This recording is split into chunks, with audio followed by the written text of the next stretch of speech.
40 best albums, the 40 best albums of the year 2021. We have hit that time again, where we run down the best releases of the year, the year 2021. I hope you've been watching all the other videos that I've been doing about 2021, all of the other lists. I put out so many lists in the space of about 4 weeks.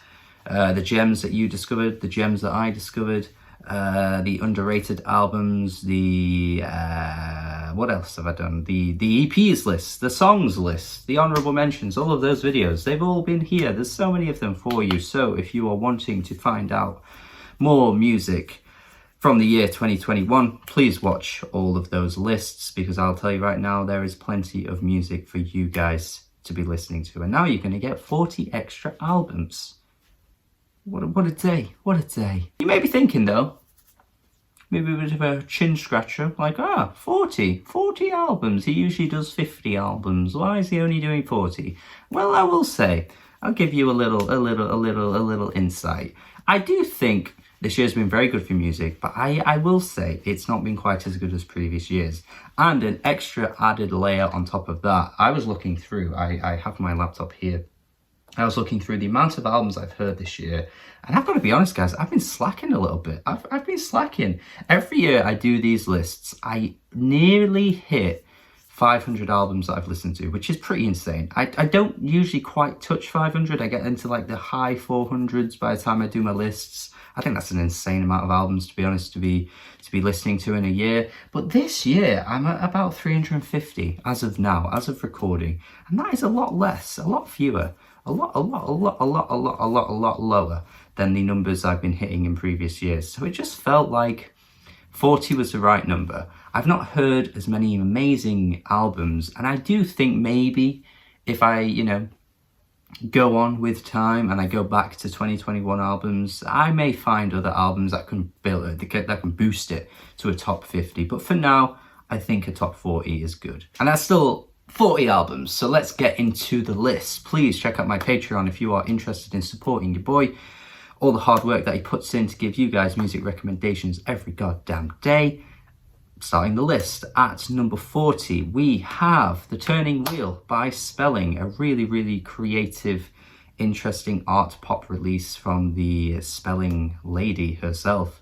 At number 39, we got KUCKA with the really cool electronic pop album for wrestling called Wrestling. I've always been a fan of wrestling. Old school wrestling is my jam. She called her album Wrestling. It had to be on the list. Mach-Hommy with Balens Cho, Hot Candles. Never thought a Mach-Hommy album would make my year-end list, but this is his best album, in my opinion, that I have heard in his discography. The production is top-notch.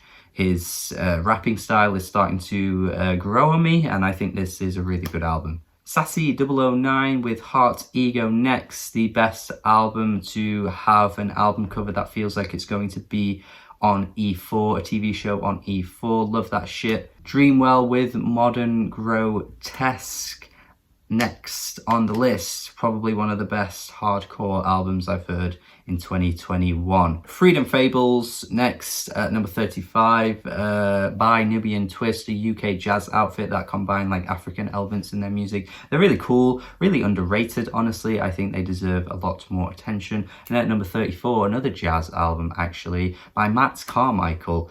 Really feel like this one has been way too under the radar in 2021. I think Where the River Will Flow is wonderful. 33, you've got Topaz Jones, Don't Go Tellin' Your Momma. This is a really good R&B soul album that feels like it's got some really nice, tasteful, funky elements in there as well. I feel like if you are a fan of Anderson .Paak, I think this guy is kind of carrying the torch a little bit and showing his influences pretty clearly, but he's making some really fun music. This guy is really entertaining. 32, we got Kojaque, one of the most underrated rap albums of the year. This guy is Irish. Town's Dead is a really introspective album about the environment that this man is surrounded by. He has a really interesting perspective, brings in some really cool stories in his music as well. Do not miss Kojaque. I don't think Black Country New Road let anyone down with their album this year. It really gave everybody what they were expecting. It came out so long after the singles they put out, and I, for one, was a big fan of it, to be honest. And then we got Cochise next. Really great trap album that is just filled with huge amounts of energy. This guy should be perking the ears of many trap fans because I think he should be on your radar. He's a lot of fun. Shame at 29, Drunk Pink Tank, carrying the torch for the post-punk boys over in the UK at the moment. Some really good music here, way better than their debut in my opinion. And then next we have another post-punk band, art rock, art punk outfit coming out of the UK this year, Horsey with Debonair. Not really getting that much attention, but I'm here to shine a light on it because I think these guys are so bizarre and offbeat that they should be listened to by many. At 27, the most underrated Vince Staples album so far, his self-titled album. I'm going to be that guy and say I think this is his best album to date. No one in the world I've ever met agrees with me on this, but I just think his really strained and pained delivery really works for what he's trying to sell with the lyrics on this album. I actually think some of these tracks are really upbeat and catchy as well, while also maintaining the really stark and vivid imagery of the environment that he's surrounded by. I just think this is his best album. Sure, it's not experimental like Big Fish Theory, but you know, it doesn't need to be. Sometimes music just can be straightforward, and Vince Staples killed it. Speaking of experimental though, we have Intrusive next by the time I get to the Phoenix, which is their most experimental album to date, the complete opposite of what Vince Staples gave us this year. Wow, this album was insane to listen to. Wow, there's just so much to unpack with the lyrics, so much to unpack with the music. They just took a completely new direction, and I think it sounds really good. At 25, we have Navy's Reprise by Navy Blue. Just think this guy's really consistent at the moment. The really conscious lyrics with the jazzy rap flavor going on here too. I think these beats are actually underrated as hell for the year. I think this is some of the best production in hip hop in 2021. At number 24, we got Weather Station's lovely Ignorance. I just think this album is very simple, but does the job well. It just does the job well. And next at 23, we have Bruno Pernadas with his album Private Reasons this year, which took quite a few listens to grow on me, but once it all came together, I realized that this guy is such a chamber pop genius and is putting out some really expansive and daring music. This is a very long album, to be honest, like over an hour long, but it is totally worth the runtime. It is really fantastic. The very recently Brit Album of the Year nominated album from Little Simz, Sometimes I Might Be Introvert. Some of the most pristine production in hip hop you will hear in 2021.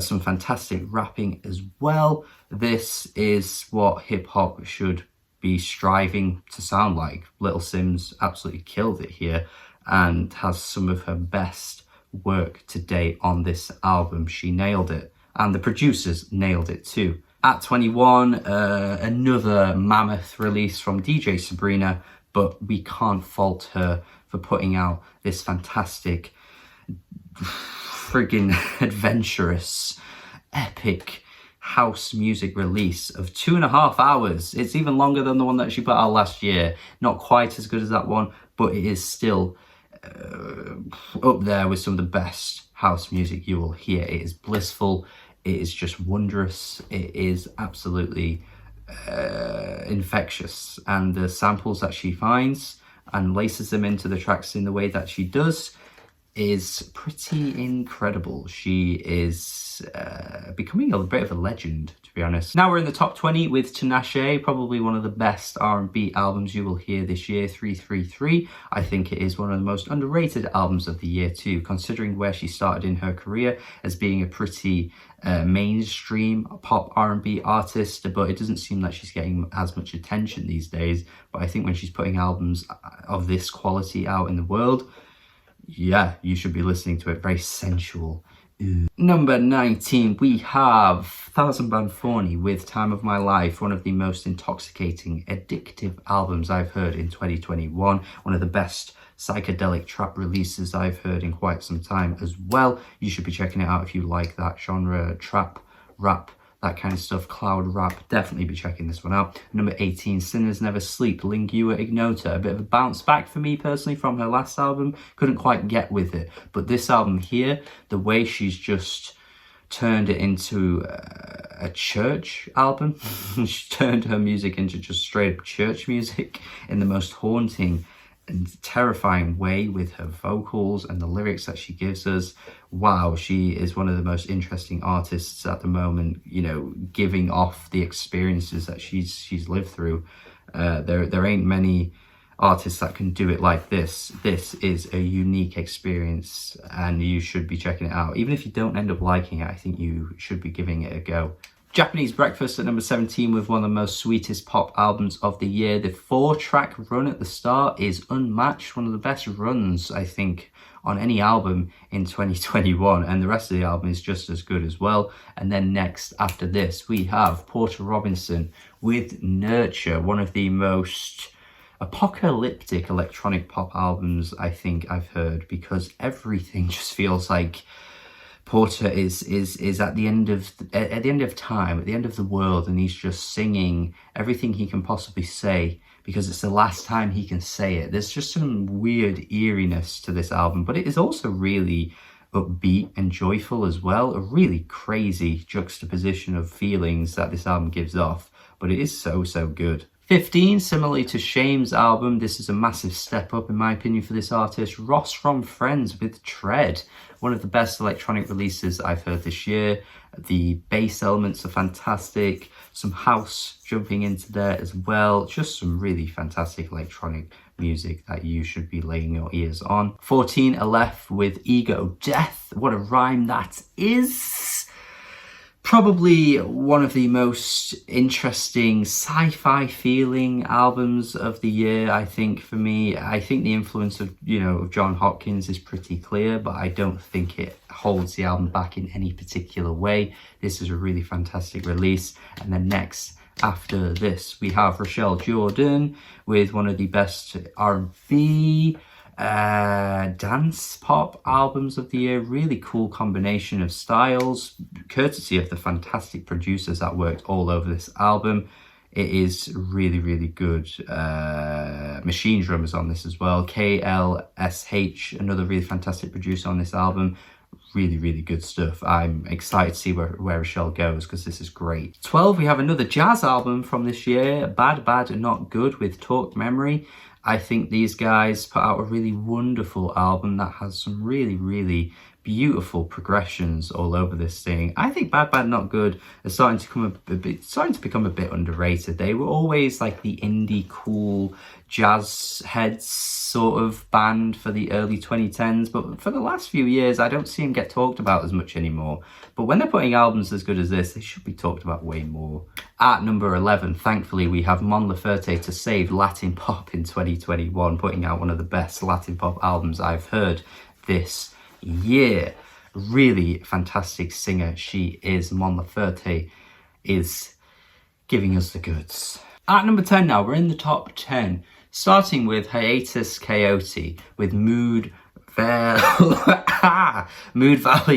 Wow, what a great album this is. Combines so many great styles together to almost shapeshift this album into something completely unrecognizable when you think of comparisons and how you can make comparisons to anyone else at the moment, because with a singer like Napalm, it's really difficult to really pinpoint where she gets her influences from, how she's even able to do the things she does with her voice. One of the most animated and expressive vocalists of our time. That I'm going as far as saying it. I think, given that they haven't dropped anything in so many years, this could have been a huge letdown. But because she came back with those huge vocal performances over these kinds of instrumentals, I just have to give them the highest praise possible. I think at the moment these guys are unmatched with creativity. Love this thing. What a fantastic release. After 6 years as well. It didn't flop. Another artist at the moment at number 9 who is absolutely fantastic at creating different genre blending and bringing genres together in ways that not many other artists are at the moment, which for me could make this guy huge in the future. Genesis Awozu with Smiling With No Teeth. What a fantastic album this is. Every track is a smash hit in its own way. When he's speedy on his verses, he sounds like he's rapping, and sometimes he slows it down to like a complete soul R&B jam. It brings in the funk, it brings in the rock as well, the punk. There's a punk jam on this thing. Seriously, this guy is bringing so much to the table. I just cannot wait to see where he goes in the future, because this guy could be huge, especially given how fantastic his live performances are as well. Seriously, watch his Talking Heads cover of Psychosocial.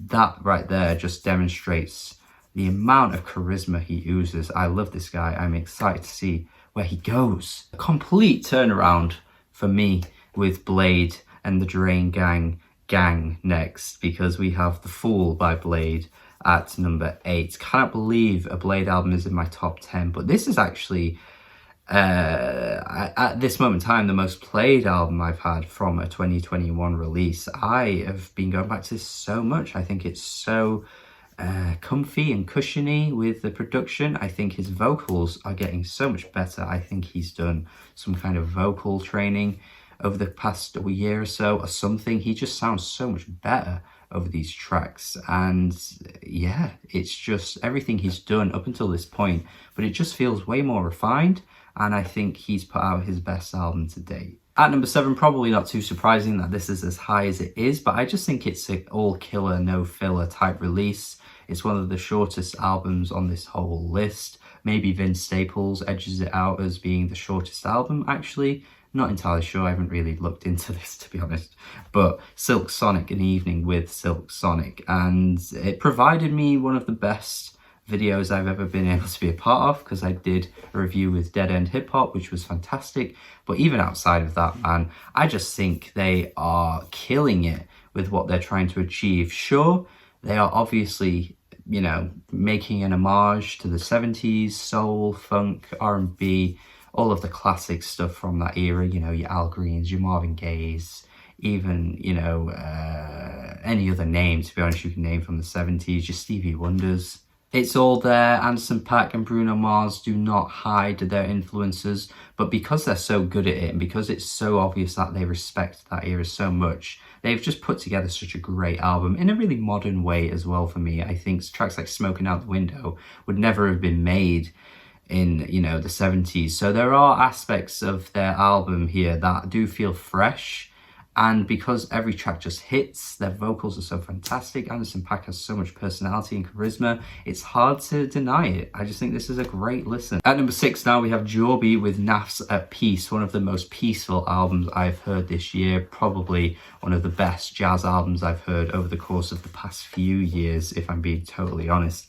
I think this is an absolutely stunning release here. I think Jorby should not have gone overlooked in this year with an album as good as this. These tracks are absolutely sensational, and it just fills me with warmth every time I play it. They are just so wonderful. An album I really didn't think would be in the top 5, but when I was putting my list together, I thought to myself, this has to be in the top 5. Arooj Aftab with Vulture Prince. An absolutely soothing and ethereal release from this lady here. She has a really, really just special voice. When you hear a vocalist, and it just immediately brings you that sensation, that kind of like chilling sensation, the way she does on this album. It brings me back to, you know, listening to Ichiko Aoba for the first time, where I was just absolutely taken aback by her voice. And Arooj on this Arooj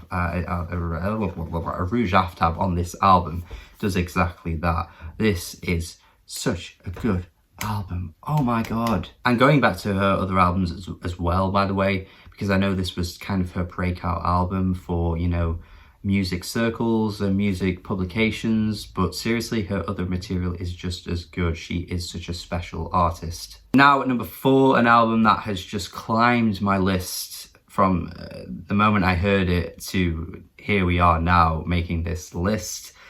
Yola with Stand For Myself. The more I think about it, the more I'm baffled as to how this wasn't in the main categories at the Grammys, considering this feels like such a Grammy bait type album. That's not to insult it, by the way. I'm not trying to say Grammy bait is a bad thing, but just when you listen to this album and listen to her lyrics and listen to her vocal performances and the fact that she's combining country and soul together in such a tasteful way, it just feels like this album is made for everybody. A lot of people don't necessarily like country music that much. Well, don't worry, because it doesn't go that far into the honky tonky, I'm drinking whiskey, my lady, I'm on my tractor. Like, it doesn't go that far into the country. It just kind of like teeters on the edge of country while also blending classic soul elements together. And that for me is exactly why I would have thought this album would just be so huge for so many people, and it should be, because it is that good. It deserves to be this high on the list. Yola has one of the best voices in music at the moment as well. What a powerhouse of a singer she is. And this album, I think, is truly special. Now we're in the top 3. So I gave 3 9 out of 10s this year on this channel. If you have been following, I hope you have. You may already know which 3 they are. What order are they going to be in? What order are they going to be in? Well, I'll tell you right now. At number 3, we have Aries. Aries has one of the most youthful albums I've heard in quite some time. This album just feels like it's immediately bringing me back to being a teenager, and I'm relating to lyrics on this album that I would never ever relate to. I don't even relate to them, but he just has a way of forcing me to relate to them. And more importantly, he just has a knack for hooks. The hooks that he comes through with on this album and on his previous work as well are unmatched. He should be getting viral hits via TikTok, via whatever. He should be a huge name in the mainstream at the moment. There is an absolute market for this guy, and there should be, because these tracks are so well produced. Vocally, he has a really great way of just switching things up through the verses, and has a kind of like Post Malone energy to his voice at times too, which I think could easily bring a new, wider audience to the table for him here. But honestly, this is just such a well-made album, and every track feels like a hit. Every track feels like a hit, and that for me is why it's at number 3. Now we're at number 2. One of the biggest surprises of the year for me. I did not quite expect Pierre Bourne to have hit me in the way that he did with this album. Like, seriously, this is the most addictive album I have come across in 2021. We all know how good his production is because he has produced for many artists in the past, namely Playboi Carti, who has been such an important part of what makes Playboi Carti so important and so good for so many people.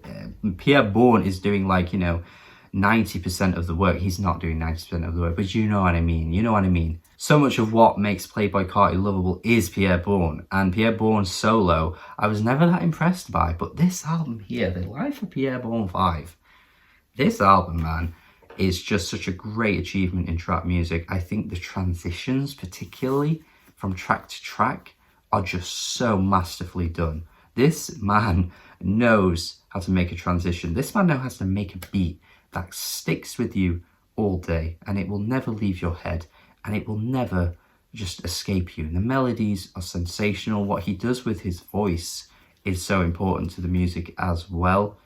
I just did not know this would ever be as high as this. Like, I would not have predicted it. But Pierre Bourne, man, what the hell he did on this album, I will never know, but he made something special. And yet somehow there is one more album that is above it. It tops this list.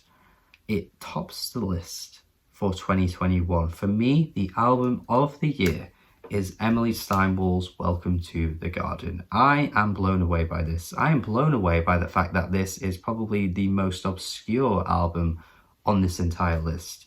And that's not because that, that's not the reason it's number 1. I wouldn't just put it at number 1 for that reason alone. That would be stupid. Because just because it's obscure does not make it good. But it is better than good. It's amazing. What she is doing with her vocals on this album is next level. I think right now on the opening track, the dramatic swelling instrumentation that just completely stops you in your tracks, the epicness of the whole thing is unmatched. And then what she does with her vocals across this whole album, the way the album sets you up thinking it's going to be something completely different, but you get to Bloom and it's just such a pretty song. And so much of this album is just beautiful and it's arranged immaculately. I just don't know how this isn't like on a huge record label that's backed by loads of money, loads of resources. It was just an album that you can find only on Bandcamp. On Bandcamp. How is she able to make this? There are some huge mainstream albums that do not have anywhere near as impressive production, I'm sorry, as this album. And yet, you know, that's what I mean. They're backed by huge record labels. They have all the resources they could possibly need, and yet they would never sound as good as this. And that is because, my friends, what makes music good is talent. And if you've got the talent, that is all you need. You do not need the huge labels. You do not need the huge mainstream success to make an album that is special, because Emily Steinwall doesn't have those things, and she made Album of the Year. What an unbelievable talent she is. Vocally, she has so much range. The instrumentals are beautiful. Some of the piano performances are stunning. Oh my God, I love this thing. This is the best album I've heard all year. This is my album of the year. It was pretty close with the top 3, but this edged it out, and a fantastic top 3 we have here anyway. All very different albums, and for me, this is the winner. And that's it. That is my top 40 albums of 2021. Thank you as always. Thank you for supporting me throughout the whole of the year. I always love getting to these lists because they're just such a huge, I guess, landmark for every year. You know, you get to that final boss that is the best albums of the year list. You beat it, you defeat it, you make the video, and it's out in the world, and you can share all the love that you've got for all the music you've heard in the year. And that's why I love making these things. And I like to entertain the people that watch me every day. And you guys are amazing for supporting me and watching me for as long as you have. So thank you as always. Please let me know your thoughts on this list. Please let me know what your favorite albums of the year are, what your top 20, 30, 40, 50, 100, 10, whatever number you want to make, whatever it is. Tell me your favorite albums of the year. And hopefully you got some recommendations out this list as well. Tell me your thoughts on any of the albums you check out after you've heard them, if you didn't already know them. Have a good day, subscribe, and goodbye.